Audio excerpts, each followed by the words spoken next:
Bom dia, galera! Estamos aqui para mais uma aula de filosofia, conteúdo do segundo ano, hein?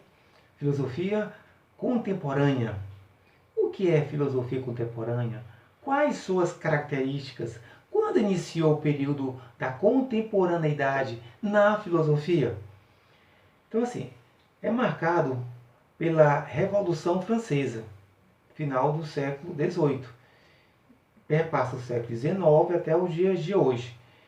Então, assim, a filosofia contemporânea foi um período marcado pelas mudanças, pelas incertezas, pelas dúvidas, pelas novidades e também pelo medo. Podemos citar algumas características filosóficas de pensamento que surgiu, que está surgindo nesse período. Podemos dizer positivismo de Augusto Comte, onde a ciência, segundo ele, é na ciência onde as coisas acontecem verdadeiramente, no mundo social, por exemplo, na física social. O pragmatismo, que algo é bom se é útil, quer dizer, se não é bom é descartado. A questão da utilitarismo ético, que é um assunto mais para frente. Então, assim, a pessoa é reconhecida pelo que tem, pelas coisas, chama-se pragmatismo. Pelo cientificismo, que é o poder da ciência física, é verdadeira. Niilismo de Nietzsche, ele faz uma crítica a tudo que é crença, tudo que são valores tradicionais, tudo isso para Nietzsche é infundado, né? E não há nenhum sentido de utilidade. Então a gente vai analisar mais Nietzsche no próximo vídeo. E a questão do existencialismo, do Paul Sartre, que ele diz que primeiro o ser humano vive a sua existência, em suas escolhas, dentro de suas angústias, e depois vai construir a sua essência. Podemos citar também o período da psicanálise, do Freud, quando ele vai dizer que nós somos movidos por nossos instintos, por nosso desejo, por nosso subconsciente e inconsciente.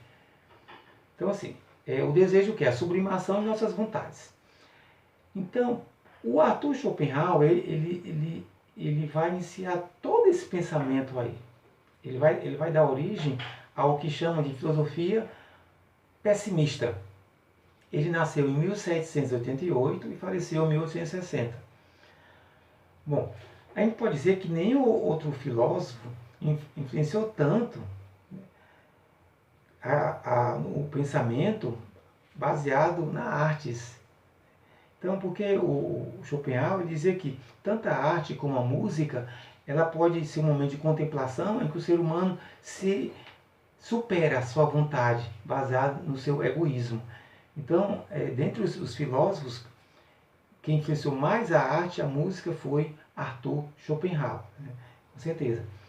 Então, ele escreveu um livro chamado O Mundo como Vontade e Representação. Ele descreve nesse livro qual a origem do sofrimento no mundo. Então, assim, ele faz uma comparação entre o sofrimento e a felicidade. Ele diz que o sofrimento ele é mais positivo, porque ele é mais intenso.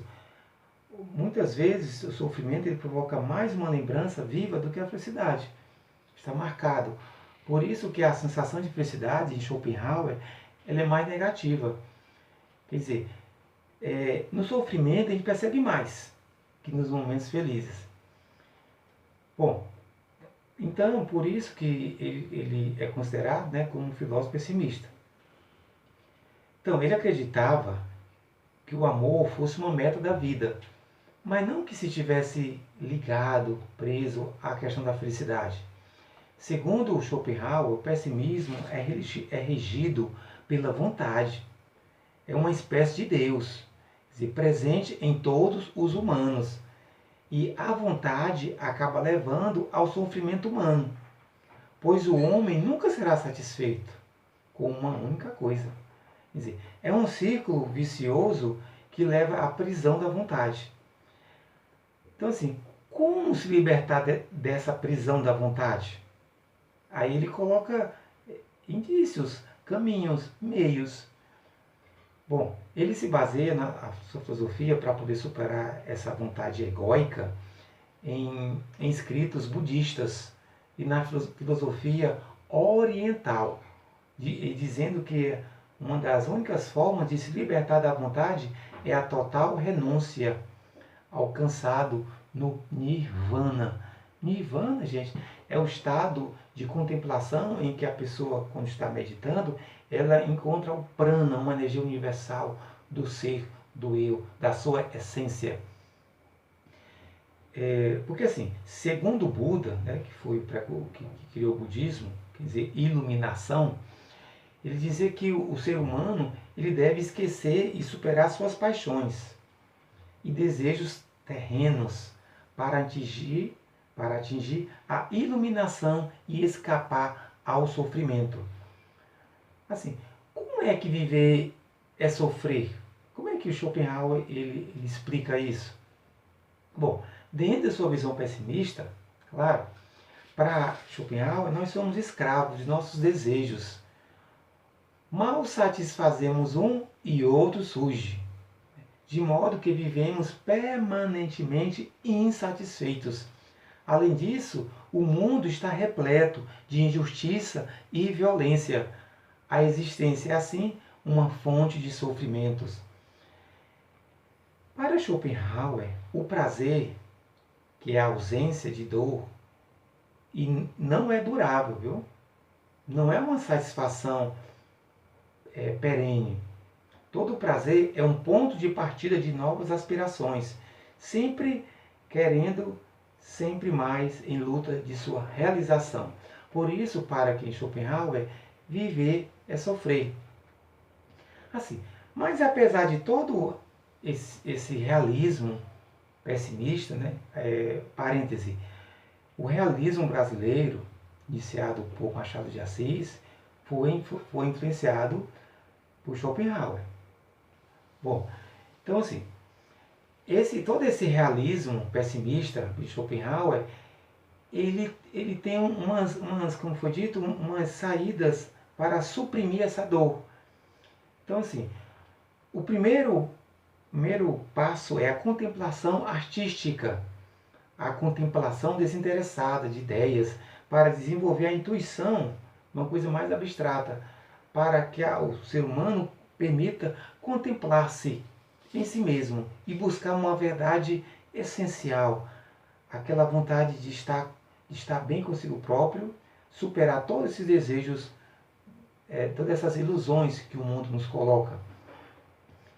E aí dominar a própria vontade.